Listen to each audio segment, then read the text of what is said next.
Hey, what is up, everyone? So for the second year in a row, Sony will not be attending E3. Now, this is something that probably came as a surprise to some last year, maybe others not so much. Maybe they saw kind of the writing on the wall and knew that, hey, they skipped this year, they're probably going to skip next year. That might be it for them and E3.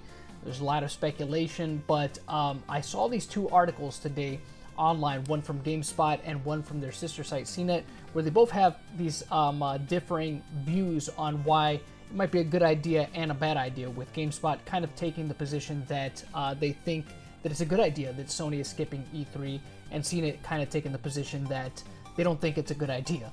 So they think it's a bad idea. So we'll see what kind of the differences are, or the points that they bring up in these articles. I don't think that I'm going to read the entire GameSpot article because it is significantly longer than the CNET article, and I don't want to be here all day just talking about both of these. But I do want to kind of touch up on some of the points that they bring up here. I'll probably give my own kind of view of what I think of E3 and where it could potentially be going, as well as go over the CNET stuff.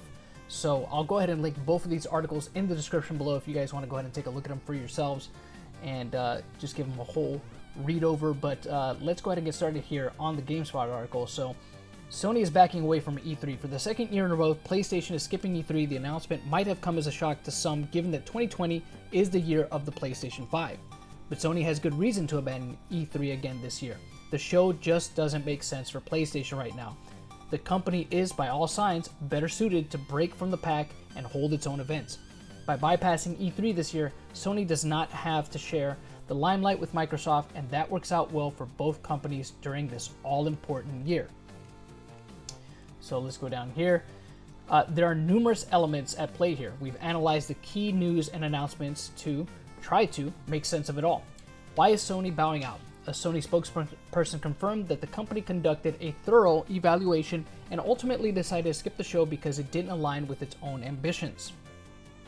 After thorough evaluation, CIE has decided not to participate in E3 2020, Sony said. We have great respect for the ESA as an organization, but we do not feel the vision of E3 2020 of E3 2020 is the right venue for what we are focused on this year.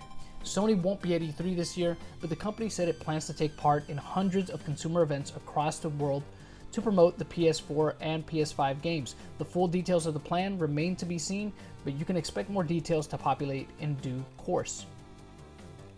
Alright, so let's go down here a little bit. It makes sense.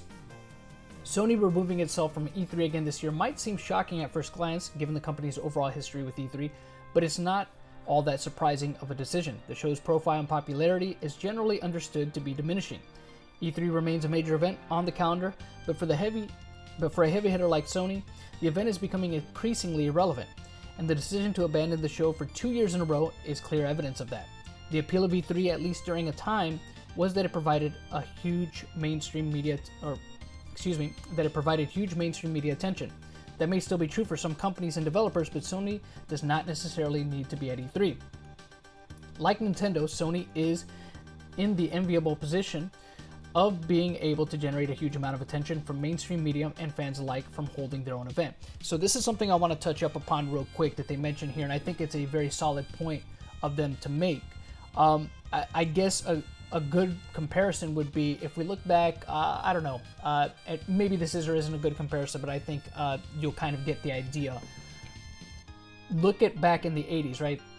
When Hulk Hogan became so popular, right? And pro wrestling really became mainstream in the 1980s, or I should say really became ingrained much more in pop culture, or was at its peak of being ingrained in pop culture in the 1980s.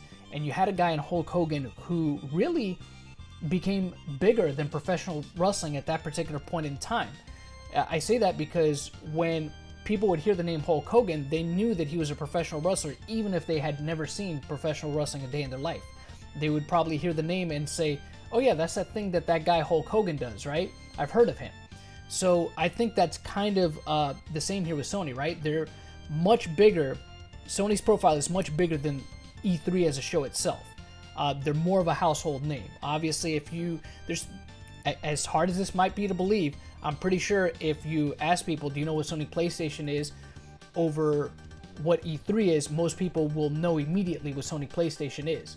as opposed to E3 where they might be like, what's that? You know, and I say that from maybe like a person who maybe is just new to gaming or might not be as in tune to gaming, but they'll at least know what a Sony PlayStation is. Even if they're not into gaming, they'll know, well, that's a video game console. I've heard of Sony PlayStation. Not to mention Sony also does a bunch of other electronics and stuff, but I think you get my point.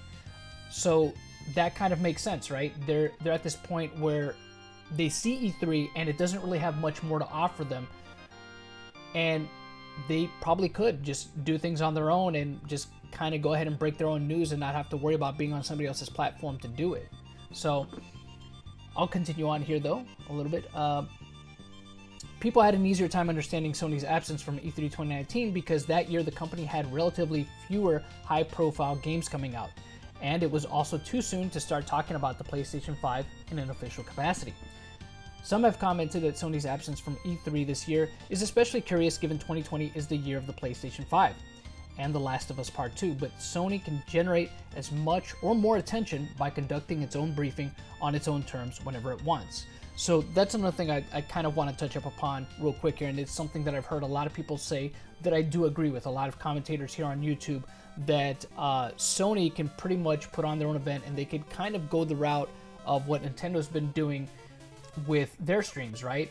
With I forget exactly what the Nintendo ones are called, but basically, you know, they could probably reach a much broader audience just kind of doing things on their own, you know, putting it out there on their official YouTube channel. They really, yeah, I mean, they really don't need E3 to do that. Back in the day, it made more sense, of course, and this is another thing that I heard people talking about was the fact that, of course, E3 with the internet kind of being still in its infancy stage, right, in terms of breaking news and things like that, E3 was a much better place to go to hear this kind of news. Now, because we're so far into the internet age that literally, look, at the push of a button, literally at the push of a button, we could get whatever information we want. You know, there's no real point to having these big announcements happen at these kind of events.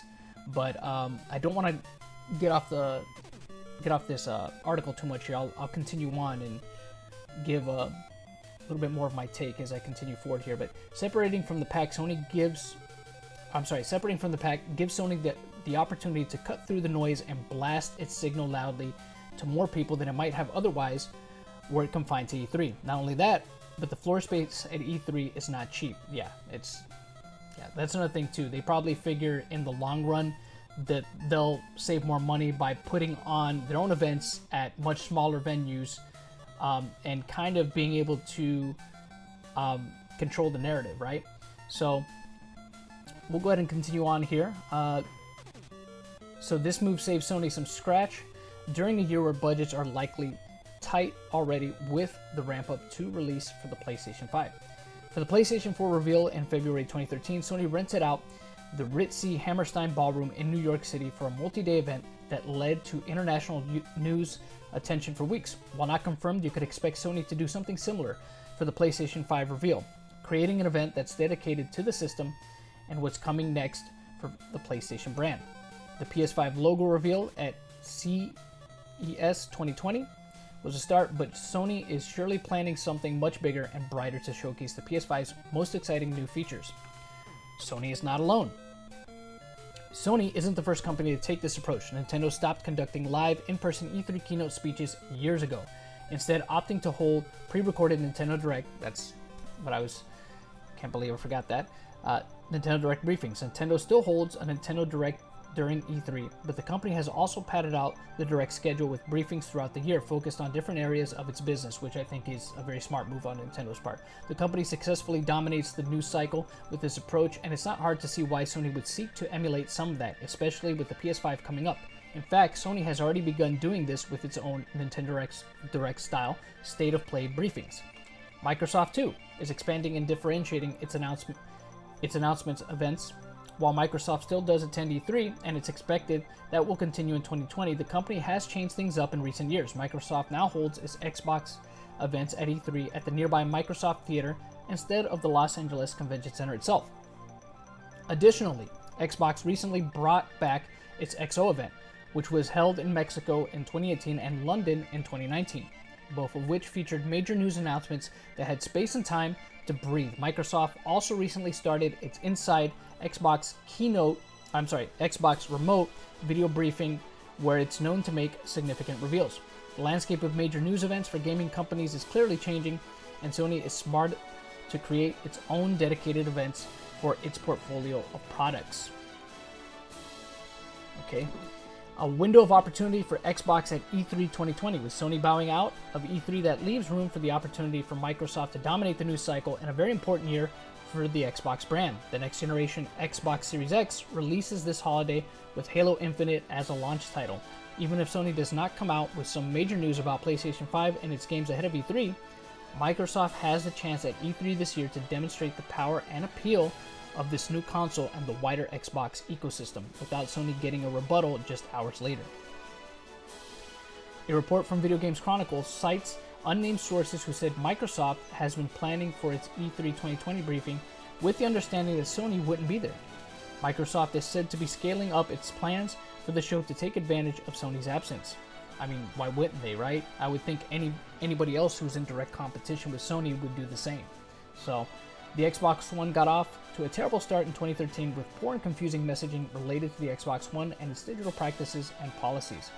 With Xbox boss Phil Spencer now at the helm, Don Mattrick was the top boss back in 2013, Microsoft has another opportunity to start a new console cycle on the right foot. A strong E3 would go a long way toward instilling consumer confidence in the brand. Both Microsoft and Sony will be just fine. Whether they attend E3 or not, for Sony, the company is coming off the incredibly successful PlayStation 4, which stands as the #2 best-selling console in history, only behind the PlayStation 2. With a huge audience of people eager to buy into what's coming next and enjoying next-gen features like faster loading times and expanded backwards compatibility, among other items. Microsoft too has been riding high of late, in particular thanks to the Xbox Game Pass, which already has millions of subscribers and is helping to expand the number of types of games people play. The Xbox Series X will look to be a powerhouse of a console, even if you might struggle to fit it in your entertainment center. And with Xbox Game Pass getting folded into xCloud, Microsoft may truly be on the precipice of creating the elusive Netflix of gaming. The real money in video games is in software and services, not hardware, and Microsoft is strongly positioned. So I guess I might as well I'll go ahead and finish up this next part here, and then we'll get into the CNET article. But what Sony misses out on, while it can be stated that E3 as a show is not as popular or important as it once was, Sony's decision to skip the show might cost the company in some regards. Not only will Microsoft have the upper hand as it relates to driving conversation at E3 and leaving the casual fans wondering, what about PlayStation? But Sony won't be able to use the show to respond to Microsoft or to pad out its announcements in a way it's historically known to. Okay, if history is any indication, fans can expect Sony to officially announce and discuss the PlayStation 5 during a dedicated event of its own before E3. For the PS4 reveal, the console was announced in February 2013, and then further detailed during E3 a few months later. This provided the company with the ability to space out its reveals to drive engagement and conversation around the console over the period of many months. Sony also very smartly capitalized on the Xbox One's poor messaging in 2013 by using its own E3 briefing to take a shot at Xbox One's used games policy. It was a very memorable moment for Sony, and it must have embarrassed Microsoft and led some to doubt Microsoft's proposal. Of course, Microsoft would rather reverse those policies, but the Xbox One was never able to climb out of the hole it dug itself into at the start of that generation. So I'm pretty sure everybody remembers that. Now the rest of this article gets into what who runs E3, which is the ESA, which is the Entertainment Software Association.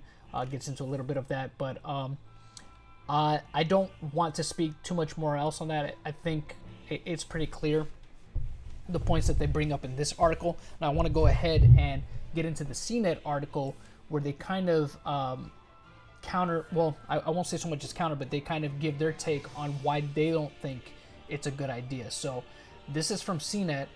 Sony is skipping E3. Here's why that's a mistake. And we'll get into this one. And this article is significantly shorter. And then what I'll go ahead and do is wrap up the video and just kind of give a little bit of what I think and the direction that I think that E3 might be going towards in the future. But let's go ahead and read this here. For the second year in a row, Sony will skip the world's biggest gaming event, E3. Not attending the trade show in 2018 made sense. The company didn't have much to show, but skipping it this year, when it's got the PlayStation 5 to show off, that's a mistake. Our sister site GameSpot has a counter argument in support of Sony's decision. Sony will not participate in E3 2020, taking place in Los Angeles this June because the event isn't the right venue, a spokesperson said Monday. This means the PlayStation maker will likely conduct its own event or events this year for the upcoming PS5. This may seem like a smart move, but it's filled with hubris, something a company doesn't want to have when launching a new console. Well, let me just go ahead and finish this first, and then I'll kind of give my opinion on it. The key reason why this is a bad move for Sony is that E3 now becomes the Xbox show. Nintendo could make a bold move, possibly showing off a new version of its Switch, but more than likely Microsoft will dominate the event with its Xbox Series X. Yes, Sony can hold its own event as it did in 2013 to show off the PS4, yet it still went to E3 that year. Microsoft also had its own independent show that same year to show off the Xbox One, so having a separate event doesn't give one company an advantage over the other, and that's a fair point to bring up, I think. Let's not forget it was E3 2013 that kicked off the PS4's dominance over the Xbox One. This year, Microsoft came into E3 following the initial Xbox One reveal, facing big questions about how the console would handle used games in people's game libraries. At its press conference, Microsoft showed off the console's entertainment options instead of its gaming features, leaving many questions unanswered. Then Sony dropped the mic on Microsoft. Sony's presser at E3 2013 focused on games, answered all the questions people may have had about the PS4, and mocked Xbox One by providing clear answers on used games. Sony won the console war right there at E3 before its console even came out. It was reminiscent of E3 back in 1995 when Steve Race, at the time Sony Computer Entertainment of America president, took to the stage and simply uttered $299. And if you look up footage of that, there's actual footage of that if you can find it. When he announced $299, people just cheered. Like people went crazy when he announced the $299 price tag, which was the launch price of the original PlayStation, underselling Sega's $399 Saturn. You can only get the kind of attention needed to win a console war before it's even started at an event like E3. Naysayers may continue to call the show tiresome and boring, but they'll still watch the press conferences in June and rant about what they saw on social media. This time around, however, they're going to be mainly talking about Microsoft and the new Xbox. So, fair points to make in this article as well, that basically Sony is pretty much giving the stage over to their next biggest competitor, which would be Xbox. That is a very fair point to bring up. It's fair to bring up the fact that, look, they might be missing out on a huge opportunity, especially considering this is a year where they're also releasing a new console. Why wouldn't they want to just kind of further underscore that by being at E3? Another fair point to bring up, and I think it's one that I would agree with also. But at the same time, if you look at how things are changing, and like I said before, using the comparison I did before, where these companies are becoming much bigger than the show of E3, to the point that they can really just bring in their own constituents, right? And do their own events and potentially save significant amount of money doing so. Why wouldn't they do that, right? Because they're looking to cater to the audience that wants their stuff anyways. So to me, I can see the case for them not going, and I can see the case for them to go, but I don't think it's really going to affect Sony in the long run. I think they're still going to do just fine. And like I said, I know that they're coming out with a console this year. I don't think it's going to be as detrimental to them as this writer seems to think. Although he has, like I said, he has legit concerns. I just don't think it's going to be that bad. And really, the way that things are going, and now that Sony has kind of set this precedent, right? I mean, well, if we look at it, really, Nintendo kind of set it, right? Because they haven't really dealt with E3 for years at this point. So Nintendo, whether people like it or not, I mean, they've always been the trendsetters when it comes to stuff. First Nintendo, now Sony. Eventually, it's going to be Xbox too. And until something bigger comes along to kind of be that marquee show, at E3, you know, the big dog at the event, this is going to give an opportunity to a lot of smaller companies, right, to potentially rise up out of these ashes. And I think that that's probably going to be the future of E3, right? Once these companies get to this size, where they're these multi-billion-dollar corporations, where they don't really need E3 anymore, I think that's where you're really going to see a lot of these smaller companies start to rise up. People that, you know, of course, I think it's going to switch to a point where this is something that me and my wife had talked about. She was mentioning the fact that she believes that E3 is going to be a show that in the future will be heavily focused on the independent game scene, and I could see that potentially happening as well. It could be something that really kind of, you know, starts to spotlight and showcase the indie game scene more than others. That's certainly a possibility. But like I said, I think it's also going to be, as it's always been, this proving ground. But you're going to see a lot more people really stepping it up, right? Because they want to be able to steal the show now that some of these bigger dogs that really have most of the spotlight to begin with are leaving. It's going to leave this empty space for somebody to come in and be like, hey, look at me. This is what I got. This is what it can do. Let me show you. And you just put on these great presentations. I think that that's an awesome thing. I think that's something that I'm really looking forward to. Of course, depending on how financially this might affect E3, because that's another thing that needs to be considered, right? You got all these multi-billion-dollar corporations that are no longer, if they all leave E3, what does that really leave them with? Now, of course, I don't think that it's going to be that bad, because of course there's always going to be companies that are making games and wanting to present these games and getting people hyped for these games. So of course, developers, it would behoove them to always go to E3 to be able to showcase their work. But these companies that also make consoles, that's where I guess it will get a little bit more dicey. How will losing them truly affect E3? Is there the potential for E3 to end up phasing out? I mean, it's certainly a possibility. I hope not, because they've been an institution in the gaming industry now for, you know, decades at this point, a couple decades at this point. So I don't want to see them go away. It's always a possibility, because you know what they say, all good things come to an end. I don't think that that's necessarily in the cards for E3, and I hope that it's not, but you never know. You never know with the way things go. So it's going to be interesting to see what the next few years look like in terms of gaming, and how E3 will really handle something like this, because the I think the inevitability is, of course, is that Xbox, Microsoft is also going to go ahead and leave eventually. I think maybe not. Maybe they'll be the last one to stick around, because again, it'll give them the opportunity to just have the spotlight completely to themselves now that Nintendo and Sony has removed themselves. But it's hard to say. I mean, maybe at some point they'll probably do the same thing. I guess we'll just have to wait and see. But let me know what you guys think about all this E3 stuff. What are the pros and cons that you think of Sony going, or I'm saying not going? Let me know in the comment section below. I think it's a great conversation to have. What do you think the future of E3 is going to be like? Let me know in the comment section below. But that's pretty much it for this video, y'all. Thank you so much for checking out. Share it. Comment below for the engagement. I would appreciate it. And if you're new to the channel, please feel free to subscribe. Check out my other videos. And until next time, y'all know how it goes. The hunt continues. If you like this video, please be sure to give it a like, share, and comment below.